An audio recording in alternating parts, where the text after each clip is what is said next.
Devoró el alma de mi esposo.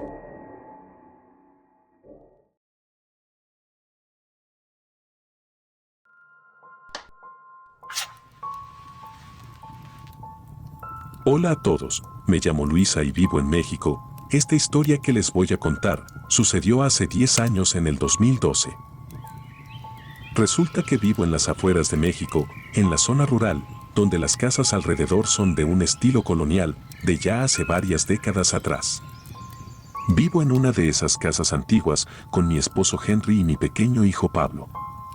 Todo empezó cuando una noche mi esposo estaba en el trabajo y yo en la casa, siendo alrededor de las 7 de la noche, cuando preparaba la cena para mi Pablo, que por cierto, tenía tan solo 4 años en ese momento. Estaba haciendo un puré de papa con vegetales cocidos, mientras que Pablo jugaba en su cuarto con unos legos. Me preparaba a picar los vegetales, cuando de repente escuché un estruendo que salía del cuarto de mi hijo. Precisamente sonó como unas botas de plástico rechinantes, estremeciendo el suelo con unas pisadas contundentes, y mi hijo extrañamente reía en el momento en que oí este sonido. Me disparé precipitada hacia el cuarto, pero cuando llegué, el sonido ya se había ido. Mi hijo Pablo, por alguna extraña razón, se encontraba subido sobre un mueble que apuntaba hacia la ventana abierta del cuarto, y en una posición peligrosa en la que podía resbalar y caerse al vacío. Todo esto me pareció inquietante. Le pregunté si había pasado algo, a lo que él solo me respondió con una sonrisa que mostraba cierto nerviosismo y se fue corriendo mientras parecía divertirse y se metió al closet. Trataba de entender qué era lo que había pasado, pero al considerar que aún era un niño muy pequeño, creí que todo fue de casualidad y sin causas más serias. Sin más remedio, me olvidé del extraño asunto, alimenté a mi hijo con la comida que le preparé y lo mandé a dormir, pues ya eran más de las 11 de la noche y tenía que trabajar y hacer el desayuno de mi esposo al otro día, que precisamente acababa de llegar exhausto de trabajar. Al día siguiente, me levanté a eso de las 5 de la mañana e hice el desayuno de mi pequeño hijo y de mi esposo, todo con la tranquilidad a la que estaba acostumbrada en casa. Luego de desayunar en familia y de que mi hijo esté listo con sus útiles, se fue al colegio en el bus escolar y yo me quedé sentada platicando en el mesón con Henry mientras pasábamos un buen rato hablando de chismes sobre personas y cosas no demasiado serias. Eran las 2 de la tarde y me disponía a recoger a Pablo en el colegio, y cuando llegué, él estaba sentado en los columpios. Parecía estar hablando con alguien que no estaba ahí. Me acerqué a preguntarle que a quién le hablaba, pero no me respondió. Sentí una extraña sensación al no recibir palabras de él, pero de nuevo, terminé por atribuir todo eso a su corta edad y a su gran imaginación. Por fin llegamos a la casa, y me dispuse a ordenar algunas cosas y hacer la merienda del mediodía, pero Pablo, por alguna razón, empezó a actuar de manera extraña en estos días. A ratos lo veía totalmente ido, solo riendo y mirando al techo con una mirada clavada en algo que yo no podía ver. Esto no me inquietaba tanto, pues es normal que los niños actúen de formas peculiares y tengan sus mundos aparte, pero lo que sí me inquietaba es que a veces cuando miraba al techo, súbitamente dejaba de reír, y en su cara se transformaba su gesto en una expresión sórdida y petrificada, un poco perturbadora, que yo no entendía y que no era normal para un niño de su corta edad.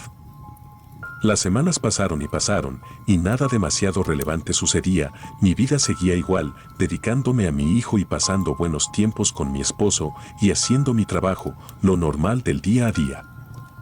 Cuando una noche, antes de dormir, volví a ver a mi hijo mirando el techo, pero esta vez parecía murmurar palabras y cosas que no podía entender. Me petrifiqué y sentí un corrientazo recorrer toda mi columna vertebral, hasta que su risa repentina me hizo recobrar la compostura, y como de costumbre, le pregunté qué es lo que le pasaba y qué estaba observando. Pablo, simplemente, no me respondió ni una sola palabra, y solo me dio a entender que tenía sueño. Entonces lo llevé a su cuarto y le leí una fábula, y enseguida se quedó dormido. Posteriormente yo también me fui a la cama, y como era viernes, nos quedamos viendo películas clásicas con mi marido, que era un gran fan de Clint Eastwood, el director de cine, y cuando acabó la película que veíamos nos quedamos hablando, hasta que por fin, caí rendida en un sueño profundo. Al otro día, me levanté con un frío invernal. La habitación se sentía densa, como si el aire fuera brumoso y pesado. Yo estaba temblando y tenía la frente fría, lo cual no tenía sentido, pues era temporada de calor extremo, y en realidad alrededor de toda la casa el clima se sentía cálido, era como si el cuarto fuera un ecosistema aparte. Me levanté además de extrañada, impactada, por el tipo de sueño tan bizarro y macabro que soñé, si es que así se le puede catalogar. En mi sueño, recuerdo verme a mí misma en un teatro con un escenario de un telón rojo brillante, me encontraba en la parte trasera del sitio en las gradas superiores. Cuando de repente, oí una voz que me llamó y una mano con un guante blanco que se asomaba por detrás del telón, movía el dedo indicándome que me acercara al escenario. Caminé titubeante, sin saber en realidad qué pasaba, acercándome cada vez más al sitio de donde aparentemente me llamaban. Por fin llegué al escenario y dudé un segundo antes de pasar tras el telón rojo, mis músculos estaban tensionados por la incertidumbre. Por fin lo abrí y pareciera como si una oscuridad absoluta me hubiera tragado en ese momento y me hubiera transportado a un sitio oscuro. Yo parecía flotar en medio de la nada, cuando de repente una luz muy potente se iluminó y enfocó el semblante de un hombre viejo, sentado en una silla de cuero color vino tinto, con una madera que se veía muy refinada, pero con unos tallados bastante aterradores con simbologías extrañas. Este hombre vestía con un pantalón blanco y un saco del mismo color, y también llevaba una corbata roja escarlata de terciopelo. Mientras fumaba un cigarrillo y reía maliciosamente, a su alrededor pude ver muchas personas acurrucadas o sentadas en el suelo, completamente desnudas. Se encontraban con el cuerpo malherido, todas con una especie de cadenas de acero atadas al pie, y un yunque al otro extremo que solo les permitía moverse en una circunferencia determinada y reducida. El hombre me miró a los ojos, y solo me dijo: «Estoy muy feliz de conocerte, bienvenida». Lo dijo con una espontaneidad y una elocuencia que no eran coherentes ni propias del contexto que yo estaba presenciando en ese momento, y sin más, me desperté y el sueño acabó. Todo siguió normal, me olvidé del sueño y de los comportamientos de mi hijo que yo sentía que eran extraños. Hasta que un día, mi esposo empezó a enfermar, se había adelgazado, no comía mucho y estaba muy débil, no sabíamos qué le pasaba. Decidimos ir al doctor y cuando fuimos, le diagnosticó cáncer.